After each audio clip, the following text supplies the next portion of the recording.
Começamos agora mais um Câmara Aberta pela TV Câmara de Itajaí, no canal 14 da NET e também pelo YouTube da Câmara de Vereadores de Itajaí. E por causa das medidas de prevenção da Covid-19, esta entrevista é pela internet. Criada em 1984, o Centro de Direitos Humanos de Itajaí, o CDHI, tem como objetivo primordial fortalecer o movimento de defesa dos direitos humanos no município.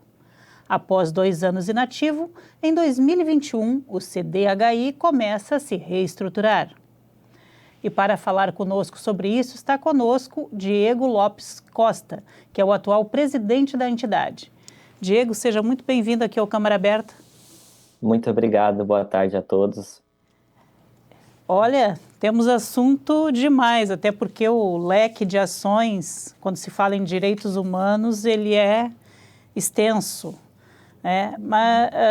Diego, quer dizer, ele existe desde 1984, mas em 2019 e 2020 ficou inativado. Coincidentemente ou não, foi também em 2019 que o governo federal, o presidente Jair Bolsonaro, extinguiu mais de 100 entidades de direitos, reduzindo a participação da sociedade nos órgãos de controle social e que ajudam a planejar as políticas públicas nas áreas abrangidas pelos direitos humanos. Foi só uma coincidência mesmo ou teve alguma interferência de vocês quererem se reajustar a essa nova realidade?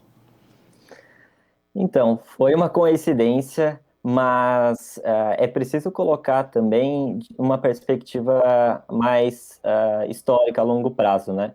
Nós, desde ali dos anos 2000 para frente, né, principalmente 2010 para frente, os movimentos sociais, de modo geral, passaram a ter muita dificuldade, né, para se manter, tanto financeiramente quanto em questão de mobilização mesmo, né? E foi o caso do Centro de Direitos Humanos, né? Conseguiu se manter ali até 2018, 2019, e aí teve esse baque, né? Então, qual era a mobilização na cidade para que o Centro de Direitos Humanos continuasse de pé, né? Então, foi uma coincidência dessa medida do governo federal, mas, por outro lado, também é um processo histórico, né? Um processo que se deu aí como resultado, né, dessa inativação. Então, felizmente, conseguimos contornar isso e reestruturar agora o CDHI. Dentro dessa reestruturação, ela se dá de que forma? Apenas voltando à atividade? Vocês estão com que número de membros? Como é que vocês estão pensando em atuar? Tá certo. Então, esse ano começamos a reestruturação, até dizemos que não foi somente uma reestruturação pela diretoria, né? Então, a nossa preocupação é que o Centro de Direitos Humanos não passe por um período de inatividade novamente. Então, estamos aí desde janeiro com uma série de reuniões, formações, capacitações, realizando o planejamento estratégico da entidade para que ela possa se manter aí ainda por um bom tempo, né?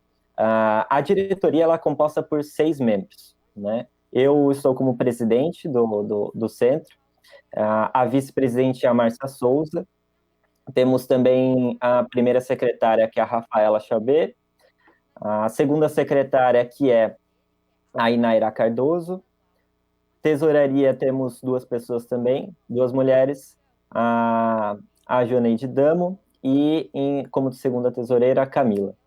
Então, montamos essa equipe de direção, até por questões estatutárias, mas a ideia é que a gente possa atuar de uma forma mais em rede e horizontal.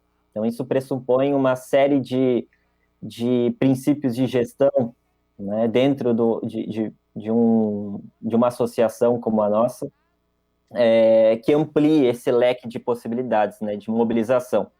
Então, a ideia é que a gente consiga trazer para perto outras lideranças, ou possíveis lideranças também, né, na cidade. Até então, até essa parada, digamos assim, que houve ali em 2019 e 2020, Vocês atuavam bastante junto aos conselhos de direitos, por exemplo, quanto o CONDICA, o COMUSA, seja também o Conselho de Direito da Pessoa com Deficiência. Que tipo de atuação tinha o CDHI até então? Certo. Bom, eu vou voltar um pouquinho lá atrás, porque é importante da gente sempre valorizar bastante a história, né? A história do CDHI, como você disse ali no início, na chamada, tem 36, 37 anos de história, vai fazer 37 agora.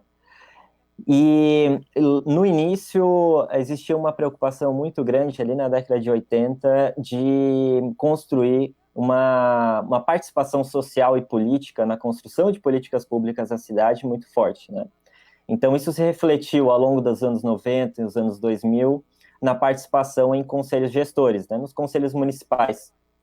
Então o CDHI tem cadeira como conselheiros, né, e conselheiras no Comusa, né, que é da saúde. Tem outros também, como de moradia, direitos das mulheres, e pretendemos também ampliar a nossa participação esse ano, né, dentro desse nosso projeto de reestruturação, também no assuntos sobre drogas e segurança pública, né? Então, essa participação em conselhos municipais é fundamental. É fundamental porque ali é onde nós podemos não só fiscalizar, mas também propor políticas públicas e assim, ampliar a defesa dos direitos humanos, eu diria, né? E o CDHI, no caso, como é que vocês estão se posicionando? Por exemplo, hoje o Ministério, que seria o dos Direitos Humanos, ele foi convertido em Ministério da Mulher, da Família e dos Direitos Humanos, comandado pela Damares Alves. E desde que assumiu e tal, tanto a ministra quanto a equipe que foi montada está cercado de controvérsias ali, envolvendo nomeações de pessoas que não necessariamente têm alguma ligação com a luta em defesa dos direitos, mas pelo que algumas pessoas, pelo que eu li e tal, que na verdade há muitas pessoas ali que são contrárias a direitos humanos, né? Ou são todo aquele lema estranho, direitos humanos para humanos direito, né? Alguma coisa assim. Como é que vocês, enquanto uma associação, né, um centro que tem como lema já há mais de 30 anos a defesa dos direitos humanos, estão vendo essa situação do país nesse momento, no caso, com uma secretaria que cuida dos direitos humanos atrelada a algumas figuras, pelo menos, que não são assim tão centrais na luta pelos direitos humanos? Uhum. O que nós temos visto desde de 2019 com o governo Bolsonaro, infelizmente, é um desmonte das políticas públicas, tanto sociais como de participação social e política, né? As instituições, elas, infelizmente, se enfraqueceram, né? E um reflexo desse enfraquecimento também se deve ali, como, por exemplo, no Ministério da Cidadania, Família, né? E Direitos Humanos. É engraçado porque temos vários ministros hoje que são antipasta, né? Que a gente diz, é antiministro, né? Que acabam atuando, tendo a sua participação à frente desses temas tão relevantes no Brasil e que precisam de extrema atenção, né? Mas atuando no desmonte das políticas públicas que foram feitas até então, né? Quanto aos direitos humanos, existem vários pontos ali que no Ministério acabam divergindo das boas práticas dentro dos direitos humanos, das políticas públicas que voltam para os direitos humanos, né? E a gente sabe que os direitos humanos são amplos. Até isso acaba caindo um pouco no senso comum de que direitos humanos, como você falou, né? Direitos humanos para pessoas direitas. Isso essa concepção equivocada dos direitos humanos, infelizmente, hoje é um discurso forte nos espaços de decisão, né? Isso impacta bastante nas políticas públicas, na forma como ela é elaborada, pensada, quem pensa, né? Quem formula essas políticas públicas. E, e no caso e no caso sobre direitos humanos, os direitos humanos são todas as normas e leis que abrangem os direitos fundamentais da pessoa humana, né? Então, direito à saúde, direito à educação de qualidade, direito à moradia, respeito à dignidade humana, aos direitos políticos e civis, né? Direitos civis, liberdade de expressão, tudo isso passa, né, pelos direitos humanos. Então, o que nós temos visto, assim, só para finalizar, é que existe um desmonte de políticas públicas, né? E o CDHI, aqui, é sensível a essa situação, né? Eu acho que houve uma convergência de mobilização por parte da sociedade civil, né? Para que esse desmonte aqui, a nível municipal, não ocorra também, né? Então, isso faz parte do CDHI, né? De lutar e defender os direitos humanos aqui, para que esses direitos não sejam apenas para alguns. Para que esses direitos já conquistados não sofram um retrocesso, né? Diego, a gente precisa fazer um pequeno intervalo e na volta a gente continua conversando sobre esse tema amplo e importante que são os direitos humanos. Até já.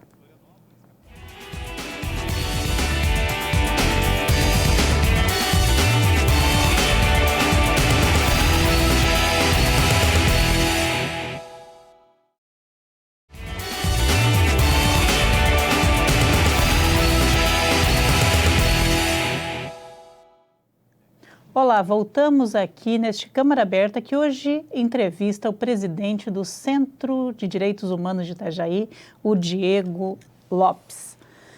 Diego, a gente começou a falar, né, de como o CDHI está começando a trabalhar, se posicionando para que essas conquistas que são históricas dos movimentos pelos direitos humanos aqui na cidade também não sofram esse desmonte que em nível nacional parece estar acontecendo.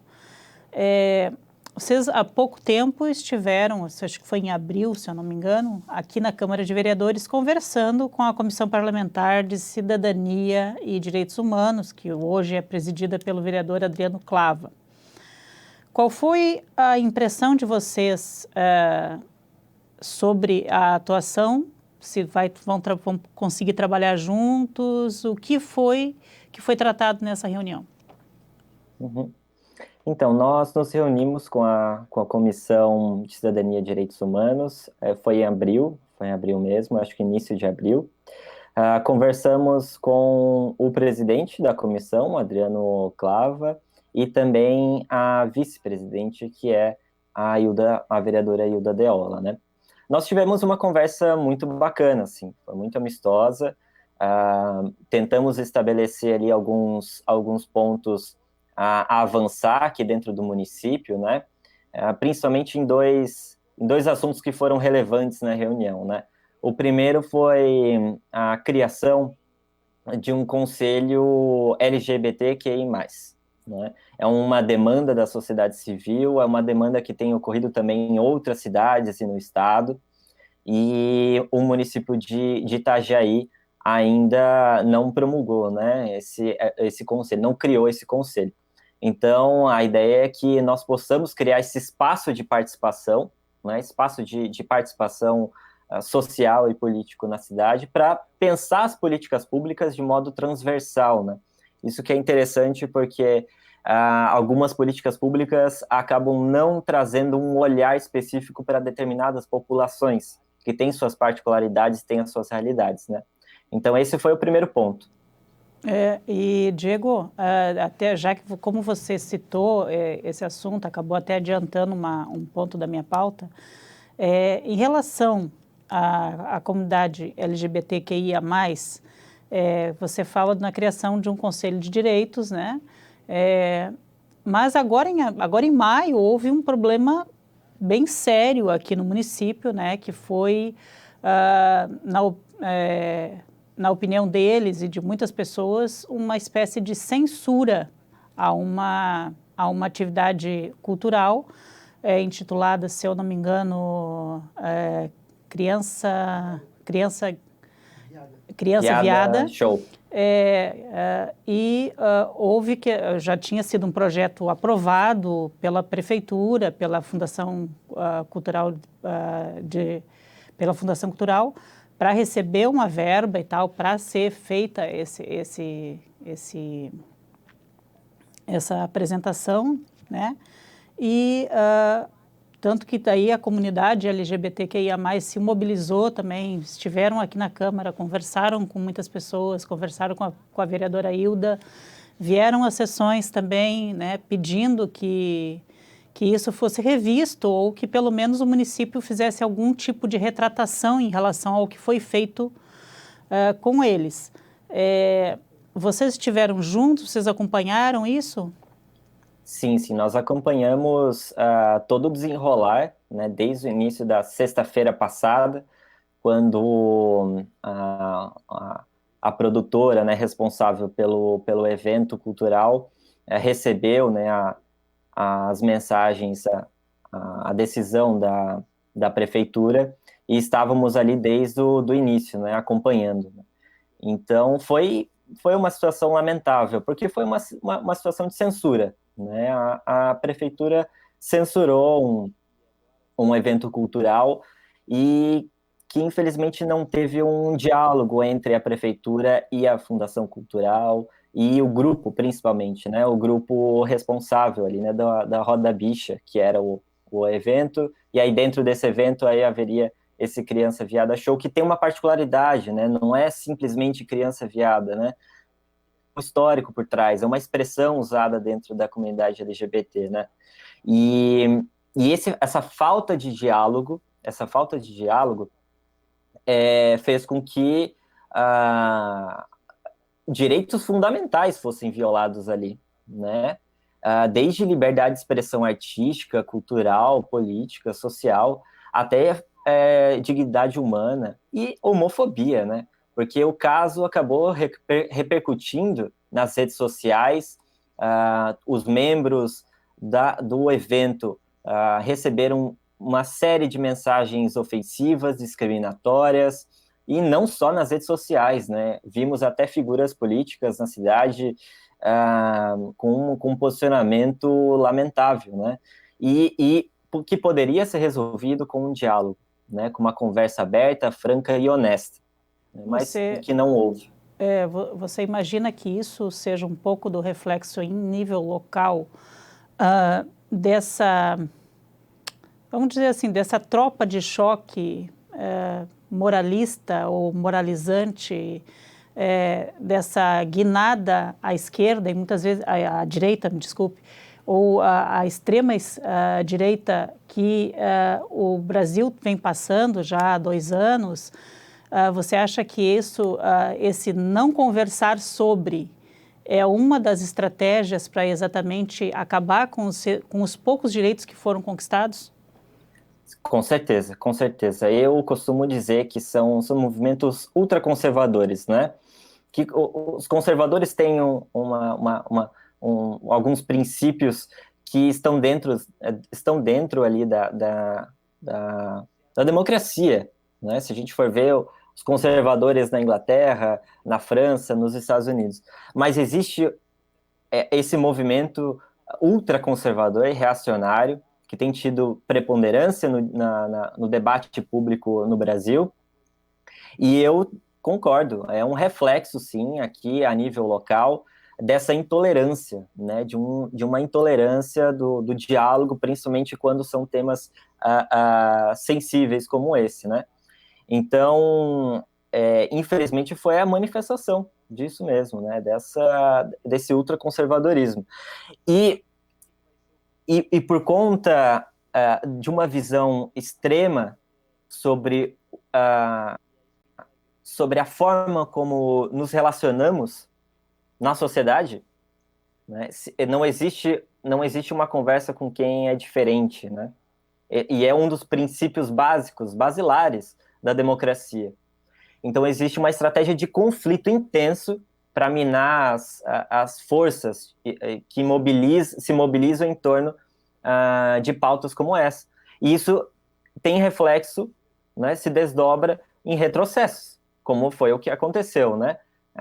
Foi censurado um evento cultural, né? As pessoas envolvidas ali foram diretamente atingidas, né? Então, esse é o ponto, assim, né? Que existe uma estratégia de conflito, né? E isso é muito ruim para a democracia.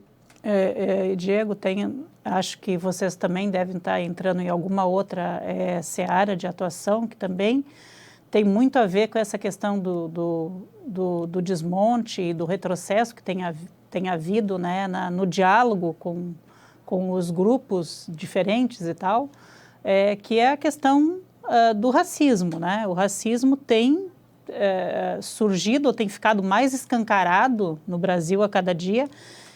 Vocês também estão pensando em atuar fortemente junto aos movimentos negros e tal, para tentar, pelo menos em nível local, com que isso não venha à tona, esse desmonte? Sim, sim, com certeza. O CDHI tem essa preocupação, estamos trazendo essa preocupação para dentro do CDHI. Historicamente, o CDHI também teve uma estreita relação com o movimento negro ali, né, na década de 80, nos anos 90. Inclusive, um pouco antes de formalizarmos a reestruturação da diretoria ali, eu cheguei a conversar, pedi até uma bênção, assim, né, com os membros mais antigos do CDHI, entre eles a Fátima e o Bento, né, que é muito conhecido aqui na cidade e que tem uma, uma larga importância, assim, uma larga participação histórica assim, na cidade, né? E aí queremos trazer esse olhar, um olhar antirracista, né? Porque estamos em um momento em que precisamos repensar as formas como a nossa sociedade, as nossas instituições lidam com a questão racial, né? Já houve avanços, né? Desde os anos 2000, dos anos 90 para frente, tivemos muitos avanços.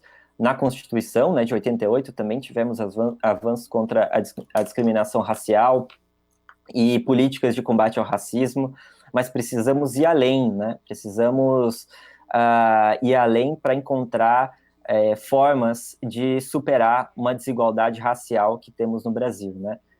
E é visível, né? Diego, a gente tem que fazer mais um pequeno intervalo e na volta, no último bloco, a gente continua falando sobre direitos humanos e a atuação do CDHI. É só um instante, a gente já volta.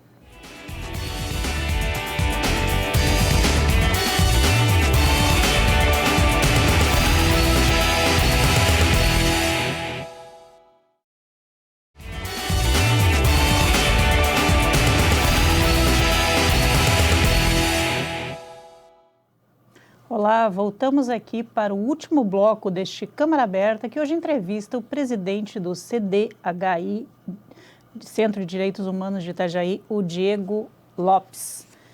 Diego, a gente estava falando das atuações de vocês, mas como é bastante vasta a área de atuação dos direitos humanos, assim, especificamente vocês têm duas lutas bem concentradas aqui no local, que uma é a questão dos migrantes e a outra é da economia solidária. Esse da economia solidária especificamente, ele vem um pouco da tua atuação enquanto aluno, bolsista e tal da Univale, que ajudou também a criar aquele centro tecnológico de economia solidária lá? Uhum. Olha, eu sou fruto desse movimento, né? Porque é um movimento de economia solidária na cidade, de novo, veio lá da década de 90 e uma das pessoas que mais atuou aqui no movimento de economia solidária, que é a vice-presidente, a Márcia Souza. Ela está ali dentro do CEPES, que é o Centro Público de Economia Solidária de Itajaí, que foi uma conquista, né, do movimento de economia solidária. E aonde ali no CEPESE se encontram vários empreendimentos, né? E também tem a ITCP, que é uma incubadora voltada para esses empreendimentos solidários, né? Então, a nossa preocupação é justamente manter essas conquistas da economia solidária, que são outras formas das pessoas encontrarem uma renda, e uma renda de uma forma justa, né? De uma forma justa, colaborativa, solidária, que não esteja sempre focada no lucro, né? Claro que tem a preocupação de manter os empreendimentos funcionando, mas que a lógica, ela funciona de uma outra maneira, né? Então, economia solidária é um ponto crucial, assim, para o CDHI, porque se confunde, o movimento de economia solidária se confunde também com a história do CDHI. Quanto os imigrantes, né? Desde 2014, quando tivemos aí um impacto bastante grande, né, no movimento migratório para o Brasil, sobretudo de haitianos que vieram ali, né, depois do desastre ambiental ali causado pelo terremoto em 2010, 2011. E o CDHI participou ativamente nas conferências municipais, que depois se desdobraram para estadual e nacional, e aí surgiu a Lei de Imigração, que foi assinada e sancionada em 2017, e também na criação de associações, né, de moradores de haitianos, que é a ASHE hoje, aqui em Itajaí, mas também tem navegantes em Balneário Camboriú e Itapema. Então, já existiu, né, foi construída essa relação com a pauta migratória, e no momento nós queremos retomar depois desse período de inativação, retomar as pautas sobre migração, né? Até porque, por conta da pandemia, essa população migrante, ela ficou muito desassistida, né? Não só porque projetos de extensão, por exemplo, na Univale, como era o ERI, que é o Escritório de Relações Internacionais, fechou, né? Não podia mais atender presencialmente. Então, essa população não tinha mais aonde ir para buscar informações. E aqui, nós também no município, não temos uma secretaria de assistência, né, que presta assistência de informações para os migrantes. Então, essa é a ideia que nós queremos trazer para o município, a partir do CDHI. Bom, nós passamos por duas pautas de vocês, né, que são importantes. Que outras pautas vocês têm como projetos para daqui adiante, a partir dessa reestruturação? Uhum. Então, nós temos alguns projetos em mente, principalmente voltados ali para o fortalecimento dos conselhos municipais, o que a gente diz, né, de resgatar essa participação nos conselhos gestores, porque ali é onde nós podemos atuar como sociedade civil organizada, né, bem organizada, participar na formulação e implementação de políticas públicas também, né? Então, esse passa por um caminho, por esse primeiro caminho, né? Fortalecimento e resgate dos conselhos municipais. Mas também temos como eu estava falando sobre os migrantes, né? De trazer para cá um centro de referência de atendimento ao imigrante. Existia ali em Florianópolis em Florianópolis, infelizmente, fechou também, por determinação do governo estadual, embora tenha uma lei que é inovadora, né, uma lei na verdade não é uma lei, é uma política estadual para a pessoa migrante, e é uma lei inovadora, é uma política inovadora, vai em consonância com a lei de imigração de 2017, e aqui nós precisamos também, né, buscar arranjos institucionais para que o atendimento, o serviço público possa prestar esse atendimento ao imigrante aqui em Itajaí. Nós sabemos que Itajaí é uma cidade cosmopolita, né? É uma cidade que é portuária, que tem uma passagem de pessoas de outros países muito intensa, e hoje nós temos de imigrantes como venezuelanos, haitianos, senegaleses, argentinos. Então temos uma série de populações migrantes que precisam de um atendimento especializado, né? Um atendimento especializado. Então, esse é o segundo caminho. E vocês estão pretendendo implementar isso por meio de parcerias? Vão fazer parceria com quem? Com a OAB, com a universidade, com a própria prefeitura? O que estão pensando em articular? Sim, a ideia é que nós articulemos ali com a prefeitura, né? Com a prefeitura,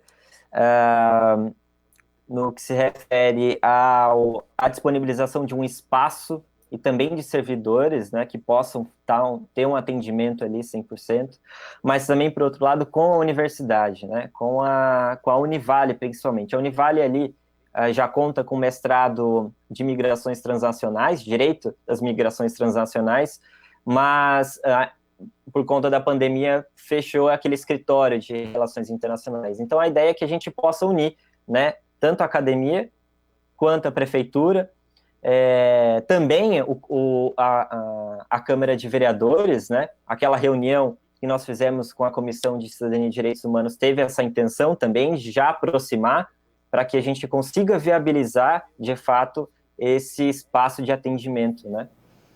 Para isso você precisa deslocar verbas e tudo mais, que passa necessariamente pelo apoio e pela assinatura aqui da Câmara de Vereadores como um projeto de lei, né? E me diz uma coisa, quem quer participar, gosta da temática, quem quer ajudar, quem quer entrar, existe entrar no CDHI, como é que se dá isso? Assim? Quem quer conhecer o trabalho de vocês mais a fundo e participar, como é que faz? Certo. Vocês podem buscar nas redes sociais, nós estamos também reestruturando as nossas redes, né? Mas vocês podem acessar ali, tanto no Instagram quanto no Twitter, é o @CDHITJ, e o nosso e-mail também, né? cdhitj@gmail.com.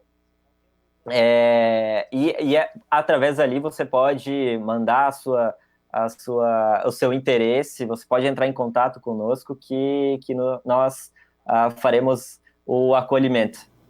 E como é que vocês fazem para viabilizar toda essa estratégia? Existe uma associação, existe você se associar, você contribui por meio de trabalhos voluntários? Como é que se dá isso, assim, para manutenção da entidade? Porque toda entidade tem custo. Isso. Claro, com certeza, com certeza. E hoje, voltando agora lá no primeiro ponto, né, esse desmonte de políticas públicas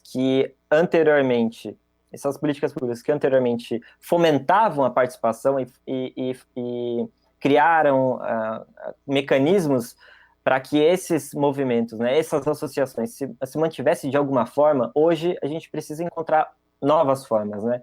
Então, a ideia é que nós passemos a investir mais em financiamento coletivo, estratégico, voltados para projetos específicos, mas também passa por essa reestruturação interna, né, de associados, né? Então, da gente poder fazer uma contribuição mensal. Então, são formas que a gente está buscando para conseguir manter a entidade aí de pé. Então, Diego, repete para a gente só qual que é o e-mail, a rede social? O e-mail é cdhitj@gmail.com e as redes você pode procurar como @cdhitj. CDHITJ. Diego, foi um prazer conversar contigo, viu? Pena que o nosso programa só tem cerca de meia hora de duração, né? Porque a temática é extensíssima. Mas, de qualquer forma, muito obrigada pela tua participação e não faltarão novas oportunidades para conversarmos. Muito obrigado, fico muito contente pelo convite e até a próxima. Até a próxima você também. E a você que nos acompanha, continue aqui nos acompanhando pelo canal 14 da NET e também pelo YouTube da Câmara de Vereadores de Itajaí. Até o próximo Câmara Aberta.